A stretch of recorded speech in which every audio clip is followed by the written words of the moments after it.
Hi, good morning to all. Now I am here with another set of tenses that I had been teaching you. I have already given you two classes based on tenses, and now it is the final regarding the tenses today. So, first of all, I am going to take a future indefinite tense. कल तक हमने आपको future नहीं बताया था, present और past के बारे में बता दिया है। अब चलाएंगे हम future indefinite tense. What is future indefinite tense? देखिए, an action takes place in future. जब भी कोई काम फ्यूचर में होता है, आने वाले टाइम में होता है, that is future tense. Now it's clear. तो देखिए, for example, soon, shortly, in a few moments, tomorrow, next year, month, week, ये जो है इन शब्दों से पता लग जाता है कि ये फ्यूचर टेंस है। Whenever we are talking about future, we generally use these words. देखो, जनरली अगर ये शब्द आ रहे हैं, ये एक प्रकार के आइडेंटिफायर हैं या पहचानने के लिए है, बहुत जल्दी से आप समझ जाएंगे। अगर ये शब्द सून माने जल्दी, तो जल्दी ही होगा माने फ्यूचर में होगा। शॉर्टली माने जल्दी ही, इन अ फ्यू मोमेंट्स माने थोड़ी देर में, टुमारो कल आपको पता ही है, next year, month, next week, ये सब आने वाले टाइम के लिए इन शब्दों का इस्तेमाल होता है। Means they belong to future tense. Okay, now it's clear. तो आपको ध्यान में रखना है इन शब्दों को भी, तो थोड़ा सा आपको लर्निंग करनी पड़ेगी, लर्न करना ही पड़ेगा। जैसे soon, shortly, in a few moments, tomorrow, next year, month, week, ये सारे शब्द जो है आपको फ्यूचर टेंस के इंडिकेटर होते हैं। एक अब बात है कि फ्यूचर टेंस को several ways to express future action. Future tense या फ्यूचर एक्शन को कैसे एक्सप्रेस करें? बहुत अच्छी बात है। कैसे एक्सप्रेस करेंगे? आपको ताज्जुब होगा कि फ्यूचर को हम प्रेजेंट कॉन्टिन्यूअस की तरह भी एक्सप्रेस कर सकते हैं, फ्यूचर को हम प्रेजेंट इंडेफिनिट के रूप में भी एक्सप्रेस कर सकते हैं। बहुत गजब की बात है। देखिए, जैसे अब प्रेजेंट कॉन्टिन्यूअस टेंस है, दे आर कमिंग टुमारो। देखो, जब हम एडवांस लेवल पे जाते हैं तो टुमारो मतलब फ्यूचर है ही, तो वहां पे विल क्यों लगाएं? सोचो जरा। टुमारो के साथ विल लगाते भी हैं, लेकिन क्यों लगाएं? अगर मैं कहूं, जब टुमारो इटसेल्फ इंडिकेट्स फ्यूचर, तो ये सुपरफ्लस यूज नहीं हो जाएगा। He will come tomorrow, will भी लगा दिया, टुमारो भी लगा दिया, तो सुपरफ्लस यूज हो गया। बल्कि और करेक्ट इसको करो और रिफाइंड करो सेंटेंस को, हमें ही इज कमिंग टुमारो। तो कितना है? कैसे बनेगा? दे आर कमिंग टुमारो, वो कल आ रहे हैं, मैंने कल आएंगे। सेंस आ गया समझ में? अब मैंने कहा था प्रेजेंट इंडेफिनिट के रूप में भी हम फ्यूचर का इस्तेमाल करते हैं। जैसे she arrives from London next month, London से वो अगले महीने आएगी। तो अब आप बोलेंगे विल अराइव क्यों नहीं लिखा? देखिए, एक फैक्ट है, अगर कोई चीज प्लान्ड है फ्यूचर में, प्लान्ड है, डेट फिक्स है, शेड्यूल्ड है, तो वहां पे विल का इस्तेमाल मत करो। अगले महीने मान लिया जाए 10 तारीख से आपका क्रिकेट मैच होना है, शेड्यूल हो गया है, हम बोलेंगे world cup starts on 9th of October, right? क्योंकि फिक्स है। सीबीएसई की परीक्षाएं 15 जून से होंगी, मान लिया जाए, तो 15 जून फिक्स कर दिया हमने। तो CBSE examination start on 15 June, will start नहीं। तो आपने क्या देखा? अगर फ्यूचर का टाइम फिक्स है, शेड्यूल्ड है, वहां विल का इस्तेमाल मत करो, नेवर यूज विल। और अगर टुमारो आ गया, अगर आप इसको प्रेजेंट कॉन्टिन्यूअस में भी यूज कर सकते हैं तो आप कर सकते हैं।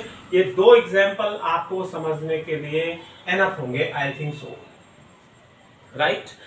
अब चलते हैं हम फ्यूचर इंडेफिनिट के बाद आता है future continuous tense, an action that will be in progress at a point of time in future.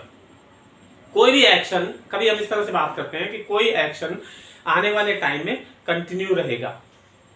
जैसे मैं इस टाइम पे कल आपको पढ़ाने का काम करता रहूंगा, कर रहा हूँगा, मैंने अभी तो नहीं कर रहा हूँ, लेकिन ऐसा लगता है कि कल मैं इस टाइम पे आपको क्या कर रहा हूँ? पढ़ा रहा हूँ या पढ़ा रहा हूँ, मैंने कंटिन्यू चलता रहेगा। कल इस टाइम पे हम कुकिंग कर रहे होंगे, कल इस टाइम पे हम खेल रहे होंगे, गाड़ी चला रहे होंगे। तो इस तरह के फ्यूचर एक्शन इन प्रोग्रेस, बस आपको देखना फ्यूचर एक्शन इन प्रोग्रेस, समझना है आपको, at a point of time. Time जरूर होगा, पॉइंट ऑफ टाइम। तो इसमें जैसे हमने कहा, he will be waiting for me when I reach home, जब मैं घर पहुंचूंगा तो वो मेरी इंतजार कर रहा होगा। देखो, कॉन्टिन्यूअस, एक्शन क्या है इंतजार करने का, कंटिन्यूएशन में। दूसरा है probably it will be raining when you reach there, शायद जब तुम वहां पहुंचोगे तो ये बारिश हो रही होगी, माने फ्यूचर का एक्शन है, बारिश कंटिन्यू हो रही होगी, दैट्स ऑल। इसके बाद I think future perfect tense, future में कोई काम परफेक्ट मतलब व्हेन आउट, देखो एक चीज ध्यान में रखनी है कि फ्यूचर परफेक्ट टेंस में दो एक्शन को कंपेयर करना है आपने। कैसे दो action, when out of two actions preceding action will be completely finished before the succeeding action starts.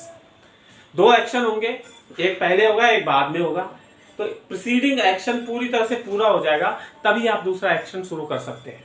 ये अंडरस्टूड है? जैसे खाना खा लोगे तब सोने का काम करोगे, ये तो नहीं खाते खाते सो जाओगे।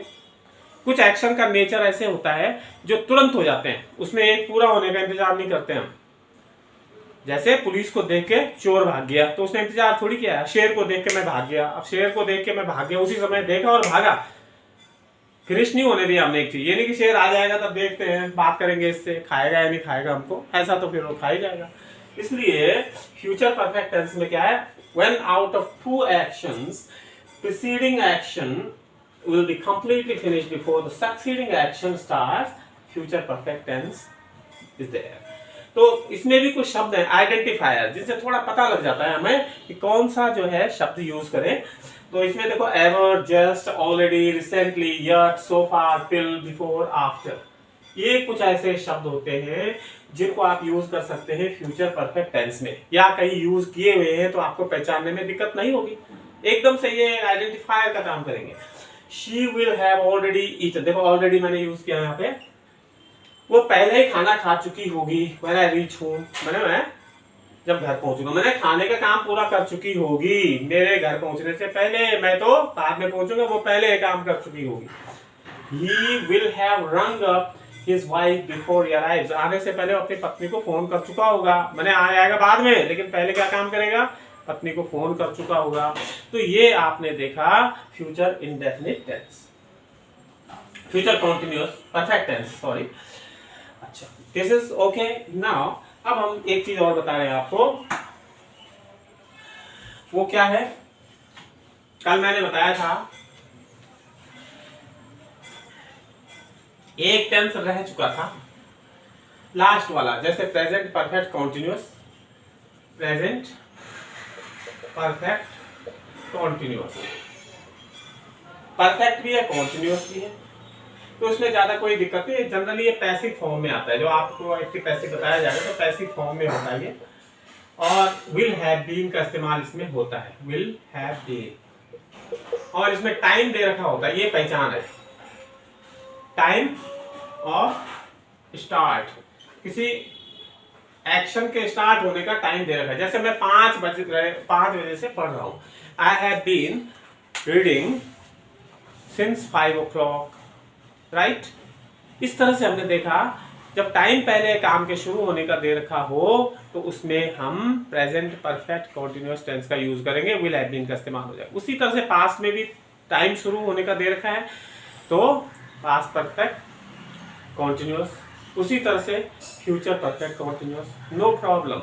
आई थिंक दिस इज डन। इसमें आप देखेंगे सिंस और फॉर का इस्तेमाल होता है, सिंस या फॉर का इस्तेमाल होता है।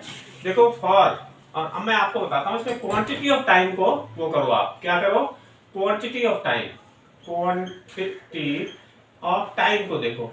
अगर टाइम एकदम से एग्जैक्ट दे रखा है तो फॉर का इस्तेमाल करो, और नॉट एग्जैक्ट, अगर एग्जैक्ट नहीं है तो सिंस का इस्तेमाल करो।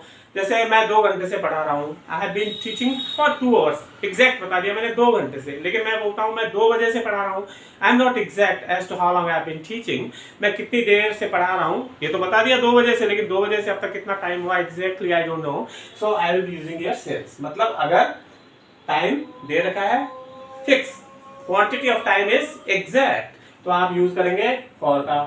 Quantity of time is not exact, आप यूज करेंगे सिंस का।